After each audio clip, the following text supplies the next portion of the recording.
Welcome to A&B Horror Movies. I'm Aaron, and I'm very excited to be joined today by Toby Poser and John Adams. Welcome to you both. Thanks, Aaron. Thanks for having us today. Yes, absolutely. So I have you both on today to talk about your brand new film called Mother of Flies. They came begging, bent in shame, trampling their faith on the path to my thorns. You ever heard of a lady named Solveig? Solveig the witch? Yeah, everybody around here knows her. She can trick death. Dad? She's right. I'm basically dead. Science tells me I'm dead. And she's telling me I don't have to be. I don't want to be dead yet. Life is rhythm. The heart, the drum. But death knows only silence. I want to do this. I know it sounds like a scam. I doubt it will even work. But I gotta try. For 3 days, you and I just need to pretend. Your curse is my gift. To woo death, one must love it, lie with it. For 3 days, give your beating, bloody heart to it, till death grows ears, till death grows warm, till an ember sparks, the dead drum thumps, and the blood of light floods in.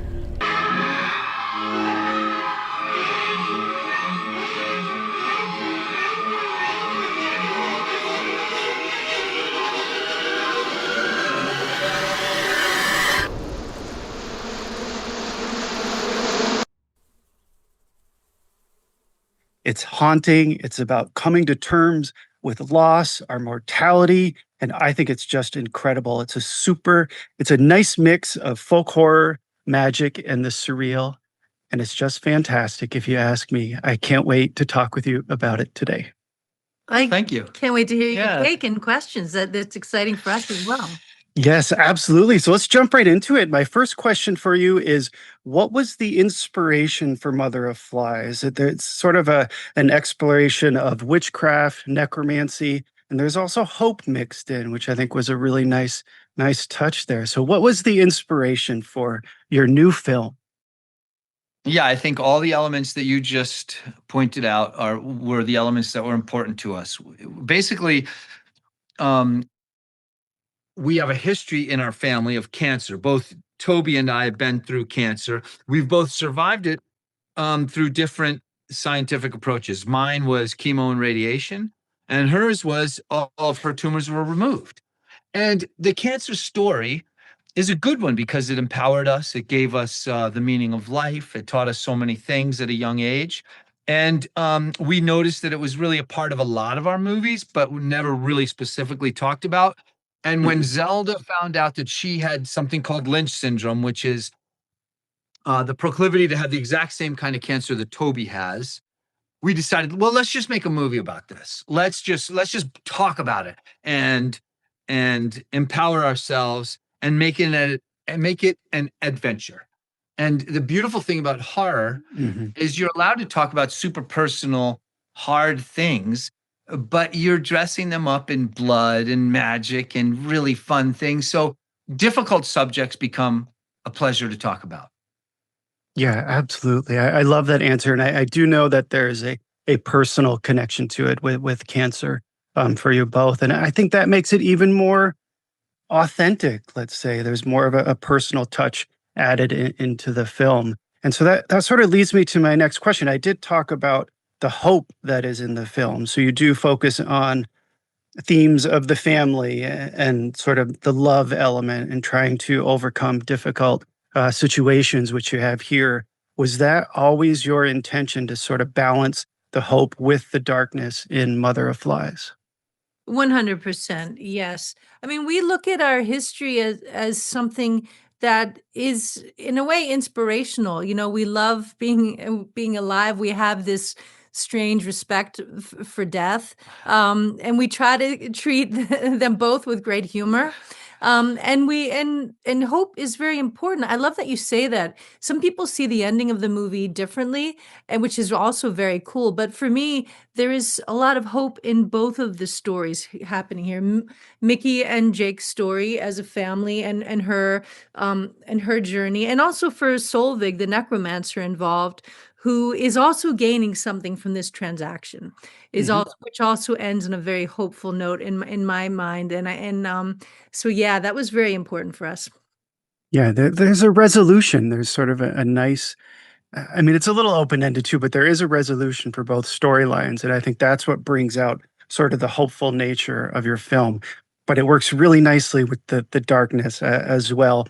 So the two of you are a powerhouse team. I'm a huge fan of your films.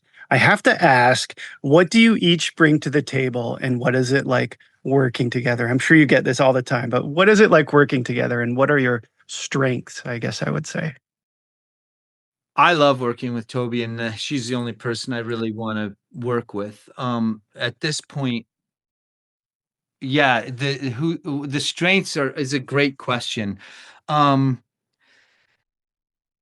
there's so because we do everything together, so like Yes. it's a hard question to answer only because like we do everything from the writing to the editing to everything is kind of done, but we do parse out certain things. Toby's Mm. always the producer of our films. Like she gets everything running perfectly. She deals with the unions. She deals with everything. She schedules it. She knows everything about what's our stories about, every little circle that has to be finished, every arc that has to be arced, and, Yes. and every continuity piece that has to be continuitied. And Mhm. I enjoy, well, I don't know, you say what I do. I don't know, because but Toby does so many. It's it's kind of hard to separate the two of us because we really are holding hands the whole time, you know. So it's even though, like for example, I do the music, but even so, she plays a part in that too, because I'm not gonna do music that she doesn't like, you know, or she doesn't think Sure. belongs. So I mean, yeah, there are definitely like I do enjoy writing, but then there's a lot of crossover because John is a tremendously good writer as well. So we share that job, and then sometimes Zelda contributes there too in some of our films. And so and uh, John is the editor, but sometimes I'm like I want to do some of these practical effects, and I've really been Yes. practicing that because I get such joy from it. And then so it's a symbiosis for sure. But John and Zelda Mhm. are really good behind the camera. They're really great. And they always kind of take the lead with that.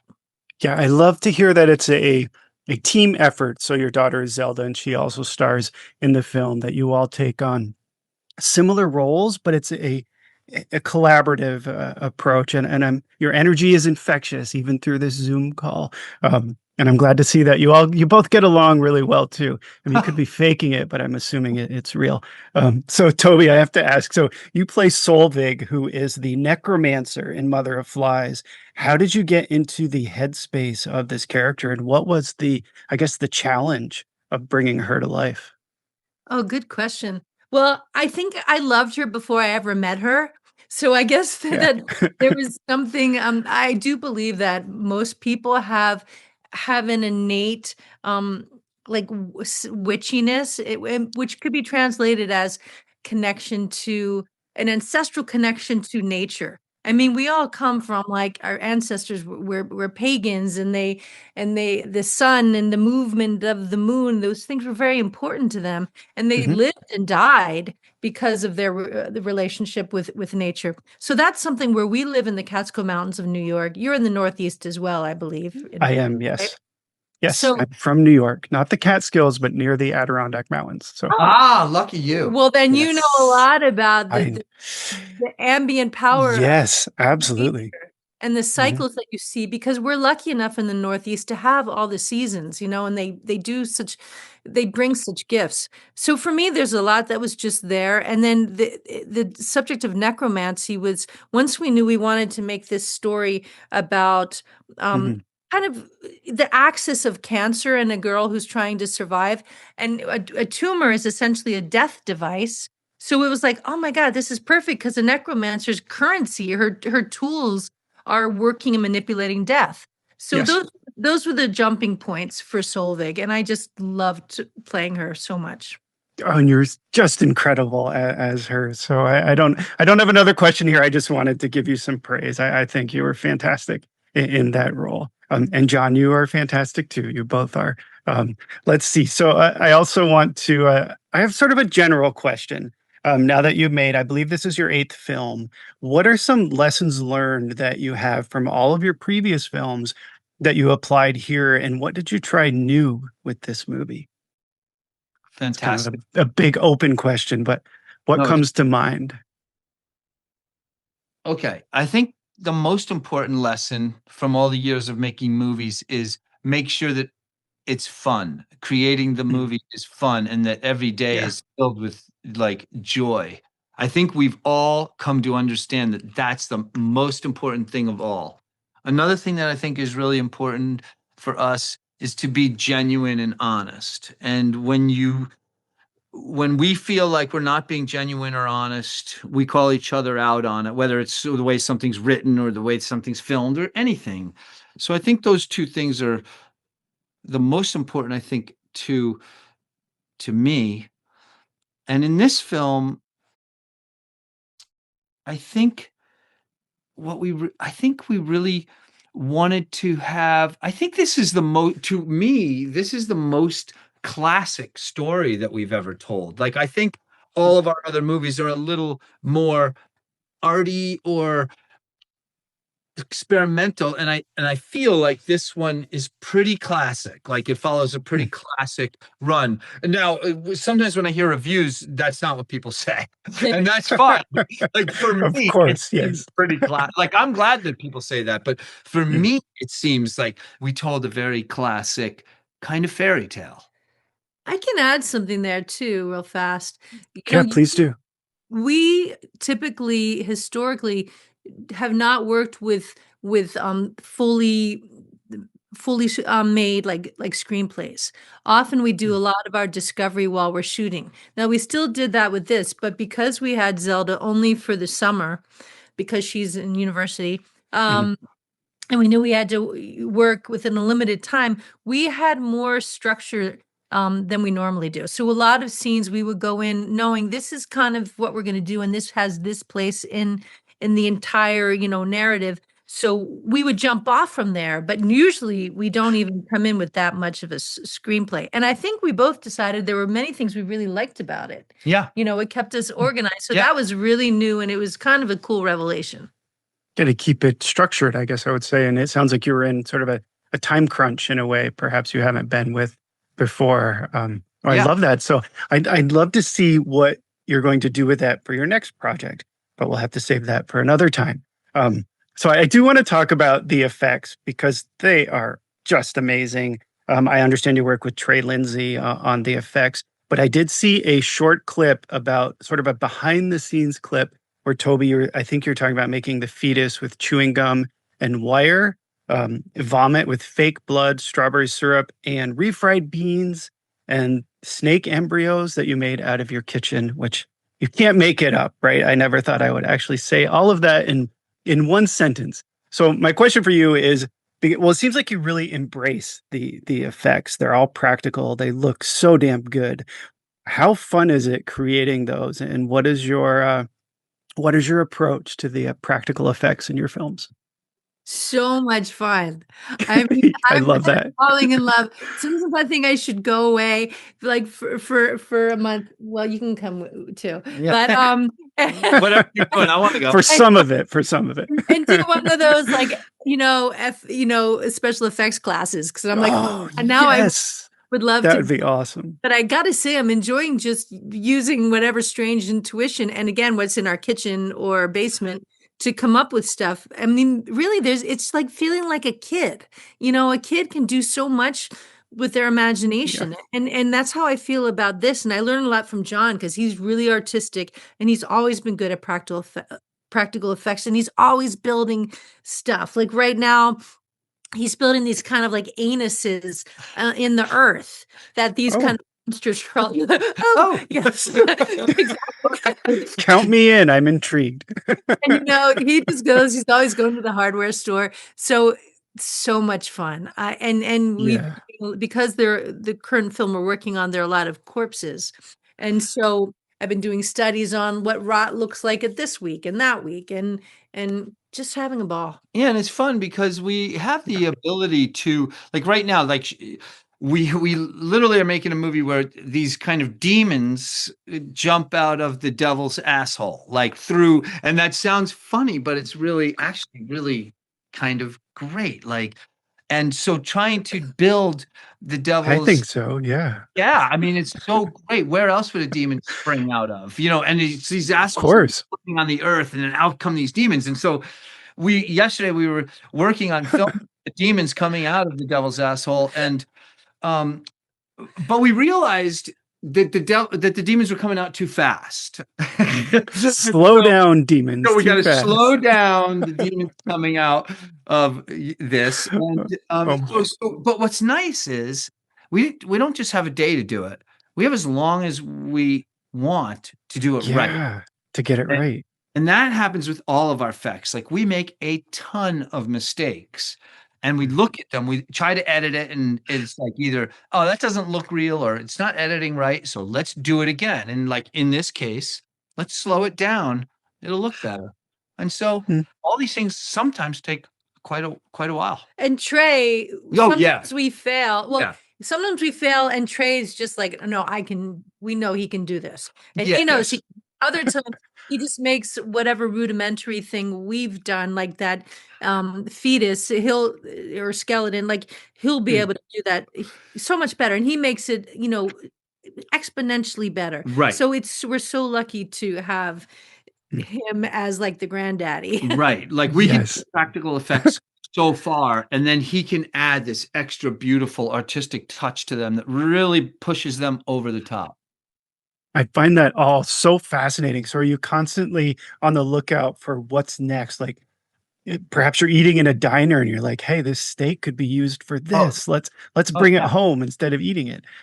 Things like that. I can imagine that you're constantly looking and processing and thinking in the world around you. We could use this for this effect, or let's make a movie around this. Oh my gosh. 2 days ago, we were walking down our hill because we're snowed in. So we have to walk up. Toby and I got up in the morning to go shoot something, and we were walking down the hill together, and a deer had been ripped apart by coyotes, and they had left a leg on our path. Gosh. So we were like, well, we looked at it for a little bit and was like, you know what? That could be a human leg. So why don't we shoot it for our next movie? And so that's what we did, because it looks so good. So that's usually how it works. Is usually Mother Nature brings us all of like a lot of our props, right? I mean, a lot. I love that. Mother Nature brought us a dead Bambi deer that we filmed, and became a very important part of the story, because not only did Mother Nature bring us a dead one, she also brought us a beautiful live one. So it's really interesting how things just kind of happen. Yeah, no, it's fortuitous. And speaking of which, nature, how did you work with the flies in the film? I understand that was a happy accident, and you sort of embraced the insects. Yeah, they were just there, and I don't know why they really liked me. And so they liked you. I was okay with them. The only problem is, like, if they stayed on you too long, sometimes they would bite, and then they'd leave a nice red mark. And with continuity, that was kind of always a bummer. But I didn't mind them on my eyes. I didn't mind them flying around. And we really did come to learn, oh, they are telling us what this movie is about. Because a fly is, and, with its cycle from, maggot, larvae, into flies, and then dropping eggs on dead things. And then the dead, within the dead things is this, like a phoenix, they rise again. It was like, oh my God, this is so right. Yeah. And did that inspire the title, or did you already have that in mind in advance?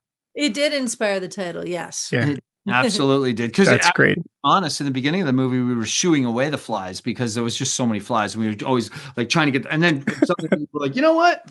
We had this discussion. Like, I can't work in these conditions. We're like, let's just let the flies act. They obviously want to be in this movie. Yes, that's awesome. So, Toby, there's a scene where the snake is crawling towards your face and your open mouth. What was that like? Oh, terrifying. I don't know what you're like, Aaron, but I'm not someone who's super comfortable around snakes. Yeah. I'm not like terrified, but but this was a case of only for art because I was very, close to the snake. I was literally lying down on the ground. It was a very friendly snake, but I was lying on the ground and the snake was kind of crawling towards me. We have videos of it. And once it kind of reached sort of my face, I would rise up. But the more I did it, the more frightened I was. And then John's cousin, who is the snake's human friend, said, "Oh, don't move your tongue or your thumb. It's going to think like they're mice." Oh my Like gosh. your mouth or my thumb, which was on the ground near me. So that was pretty crazy. But So then, no pressure. yeah, no pressure. But that was that was wild. Awesome. Let's see. So I also wanted to ask about what the live screenings have been like. I know you did a few festivals with your film, a significant festival run. What was it like experiencing your movie with the live audience and then doing Q&A sessions after your film? It's just been magical. I have to say Yeah. the very first one at Fantasia, our wonderful, wonderful world premiere there. We love Fantasia. We've come a long way since then. I can speak for myself. That night I felt quite vulnerable. Yeah. And it was such a big event, screening it in this big auditorium with such a loving audience that I felt much more sensitive and vulnerable than I do now, talking about the themes. Mm. But it's been the coolest thing has been just people, pretty illness touches everyone, and Mhm. cancer is unfortunately ubiquitous. So we've talked to so many people who want to tell us what this film meant to them. Talk about all these existential, Oh, sure. themes, and that has been incredibly gratifying.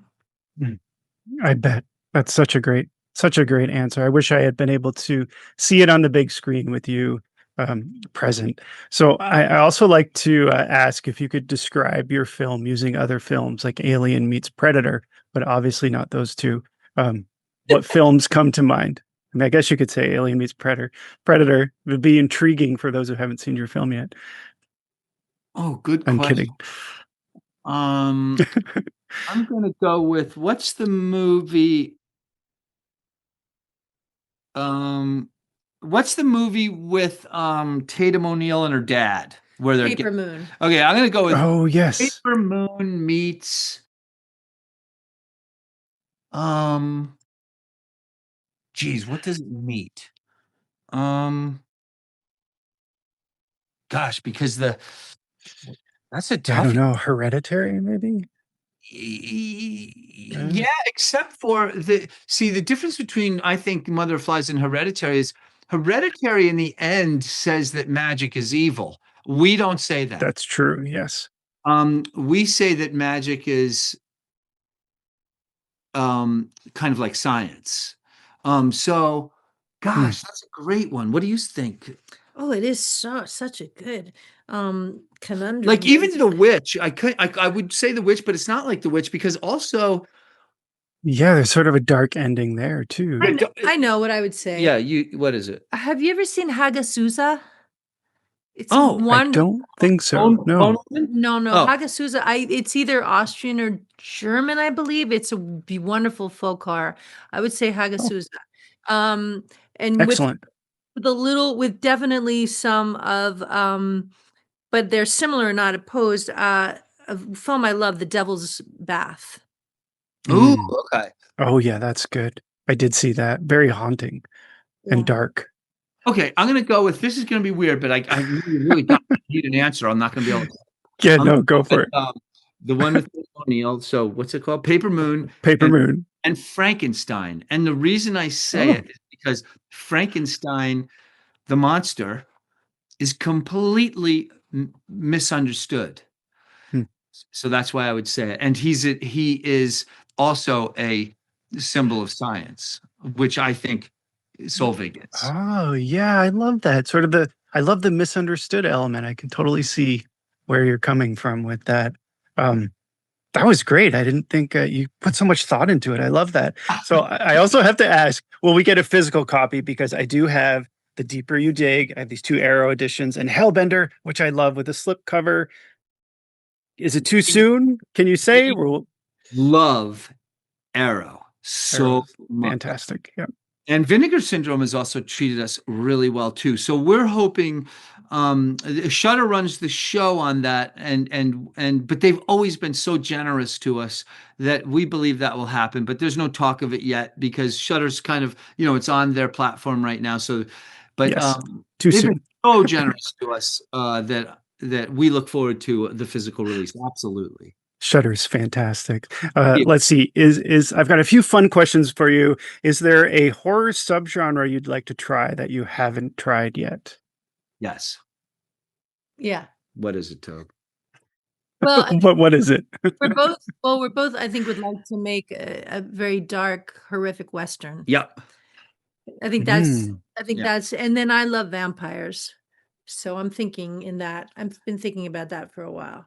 But I don't think we'll want to make a Western vampire. I think was just going to ask. Rabbit already did that, or not Ravenous, right? Ravenous already did that. Kind of like I wouldn't wade into that. Well, Toby might wade into it. Well, Toby might convince me. I just think that there's so much dark, romantic, mythical energy in the Western genre that hasn't been explored. Like what's out there in those dark woods that all those travelers had to come across, and how so many people die, and there's disease and just so much to work with that I think we could really do something in the realm of folk horror and the Western. In the West, yes. You want to know something that probably not a lot of people, definitely, they don't know this. Our very first film, we wanted to be a dark ghost Western. Oh, yeah. This was back in 2010. It ended up being Rumble Strips. And we thought, I don't know if our first time at bat we can do the Westerns. So we kind of contemporized it. But and then we weren't quite ready to go dark, like kill the kids and everything. It was a pretty brutal story where kids dying, back as ghosts, yada yada. Too sad. I made a couple years ago. I made a pretty big treatment for that. I've just been I don't know why I've been so hesitant to kind of finish that, but I'm thinking like we have to. I'm going to revisit it and add it because the kids are not young anymore. So I'm just going to. I think you should. Yeah. We're going to go back and revisit. And we just watched a TV show called Godless. That was phenomenal. Oh, I haven't seen it. Got Jeff Daniels in it and a bunch of it's so well done. It's so genuine. And I thought it was fantastic. Yeah. Wow. Yeah. So that was inspiring. And well, I will say we need more Western horrors. So I hope you do it. What is it? Bone Tomahawk is the only one that comes to mind, but that's not a total horror movie. It's just got that really shocking moment. That's right. Can I ask you a question real fast, Aaron? Yes, go for it. If you were to, I'm going to flip it now to you. What are the 2 movies you would say the hybrid for Motherflies? Well, you kind of stumped me a little bit because I thought of Hereditary, but there's aspects of Hereditary. There's some aspects of The Ritual came to mind. I love that film. 2 Witches. I don't know if you've seen that by Pierre Sigaritis. He did Traumatica this past year. 2 Witches was a film he did right before, which is worth checking out. Gosh, I don't know. I'm thinking about like a Lost in the Woods kind of story. But those are the ones that I think I would describe. Well, I love that you mentioned The Ritual because the beginning of The Ritual was, for me, exceptional. As they went in, as they had those kind of dreams where they were in like the deli buying beer, but it was in the woods. And And then they wake up and the one guy's praying in the corner and all that kind of stuff. They did a really good job with that. I was like, oh my God, where is this going to go? You know, it was fun.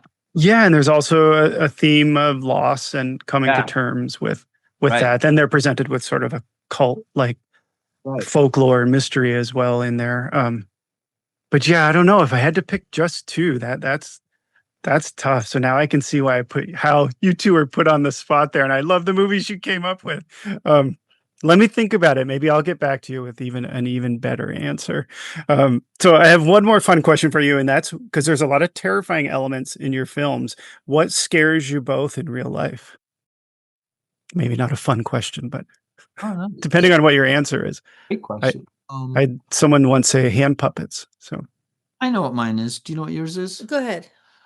Mine's losing my mind. I sometimes I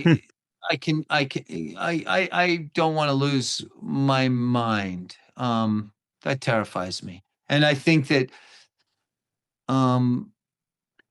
that's also going to be something that will make movies about, because losing your mind, as reality melts away from you, that's terrifying, especially if you're left alone. You know, I mean, that's hell. And so that to me is genuinely terrifying. Yeah, it's a good answer.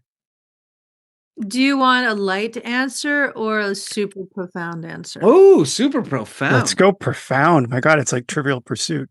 Go super profound. Oh, I was hoping for the light. It's dangerous to say. Oh, okay. So light, super profound, because it might spiders. come out to be like, No, what? I guess because profound, right word. It feels it sounds like kind of obvious, but I'm really terrified of my daughters not being able to reach a ripe old age. Oh yeah. I like watching. Oh, of course. So a lot of parents would say that. So I thought, yeah, that's the light version was I don't like I'm claustrophobic. Oh yeah. So I don't like being yeah. small places. Like elevators with a ton of people. Well, we tried to rewatch that Dutch movie, remember? And I couldn't, because I'd seen The Vanishing, and I'd seen it. Yes. Back, and I remember when I watched it, I was like, "Oh my God, this is awful." And Toby brought it up, and I couldn't remember that I had seen it. But as it went on, I was like, "Wait a minute, I've seen this. I do not want to finish this movie." This remake, disturbing movie. Yeah, that was the one that was remade, right, with Sandra Bullock and. It could have been. I don't know the remake. I only know the Dutch one, and it's because that's good enough for me. The gas station, right? She goes missing at a gas station. Yeah. Just an awful movie. I mean, well done, but indeed, makes you feel really terrible. Well done. Like what is it? Speak No Evil. I don't know if you've seen the original, not the remake. No, we have to watch the original. We've only seen the remake. Yeah. Oh, the original has one of the darkest endings. It'll stay with you. You may know what the ending is. We don't. They sort of cleaned it up, kind of let's say, Disney version. Yeah. Is the one that we got. I won't say anything else. Watch the original one, but be prepared to be shocked, and it will disturb you. It'll stay with you, let's say. I'll bet. I think European movies are pretty good about really slapping you hard in the face. Oh, yeah. Oh, my God. And this one does it. So let's see. Well, thank you to you both for chatting with me today. Before we started recording, I mentioned that I do a this or that segment where I ask you two things. In most cases, there's no right or wrong answer, and it's usually kind of fun, but I will let you two be the judge of that. And the first one I have for you is The Witch from 2015 or Hereditary from 2018. On three. Ready? 1, 2, 3. The Witch. Hereditary. The next one. I was just going to see. Let's see if you could pick the same ones, but I guess that's out the window. Won't. You won't. Okay, this one's kind of fun. Would you want to spend the weekend at Camp Crystal Lake from Friday the 13th or in Ash's Cabin in the Woods from Evil Dead? You ready? 1, 2, 3. Cabin in the Woods.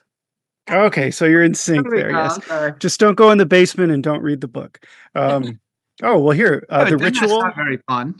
Yeah, that's true. The Ritual from 2017 or Midsummer from 2019. 1, You 2. guys are fun. Midsummer. Midsummer, yes. Coffee or tea? 1, 2. Coffee. Tea. Black. That's Black amazing. coffee. That's it. Okay. I've got some fun witch films here. The Craft from 1996. We all know that one. Or Lords of Salem from 2012. Lords of Salem. Lords of Salem. Lords of Salem, yeah. John Carpenter or Wes Craven? John John Carpenter. Carpenter. So you're in sync here. Let's see, Suspiria from 1977. So the original, or The Wicker Man from 1973. Wicker Man. Wicker Man. Yeah, I love that film. Deserves more attention. It's so good. Let's not talk about the remake though. Do you Right. prefer downhill or cross country skiing? Oh my God, downhill. Cross country. Really? I don't know how to do Well, see, you don't know how to do it because if you did it, you'd hate it because it's just basically like not that exciting. Come on, speed. Speed, yes. Speed And the Black danger. Diamonds, right? You make horror movies, girl. Oh my gosh. Okay. The Exorcism of Emily Rose from 2005 or The Taking of Deborah Logan from 2014, if you've seen them. I haven't seen them. I haven't seen them either, so I'm not going to lie. They're very good. They both sound great. Yes. I'll send you the list. I'll send you those two afterwards. Okay. Another really hard one here. Pizza or pasta? Pizza. If you eat carbs. I love pizza. Pizza's the best thing in the whole world. So it is. Oh my God. I mean, and no matter where you are, yeah, pizza. It's true because anytime I have pasta, I'm only want it to taste like pizza. Yeah. Cheese, tomato sauce. Yeah, it's pizza. Yeah. Pizza. Okay, three more. The Autopsy of Jane Doe from 2016 or Saint Maud from 2019. Oh, I know. Maud. Yeah, I know she's going to say, I liked Autopsy of Jane Doe. Yeah, they're both great films. That's a tough. Great. Really Yeah, so excellent. it's easy to go 50-50 on that. Yeah, for sure. So with these, I do try to make it so that I don't know which ones I would pick. Kind of like when I asked you, Alien meets Predator. All right, two more. Color Out of Space from 2019 or Mandy from 2018. Oh, Mandy. That's Nicolas Cage. That's a definite win. That's so good. I love that film. Okay, last one. And I always ask this, the Halloween franchise. So all the Halloween films or the Friday the 13th franchise, all the Friday the 13th films. So Michael or Jason? Halloween. I think that's an easy one for me too. Yeah. Yeah. Excellent. Well, thank you so much for chatting with me today. Congratulations one last time on Mother of Flies and all of your films. I can't wait to see what you do next. My very last question for you is how can folks find you on social media if you want to be found? Adams.family.films on Instagram. Otherwise, John and I individually are on, like, I'm not on Facebook so much, but John does it. I do Toby Poser on Instagram, and Blue Sky, we're also Adams Family. Yeah, and if you ever want to talk to us, basically the best place to talk to us is on Instagram. Just write us and we write you back. Excellent. And that's how we connected. And I think it's just amazing. So congratulations one last time. If you're watching, like and subscribe because it helps my channel. And if you haven't watched Mother of Flies yet, watch it as soon as possible. John and Toby, one last time, thank you once again. Thank you so much. Thank you. Yes. Bye, everyone. Peace.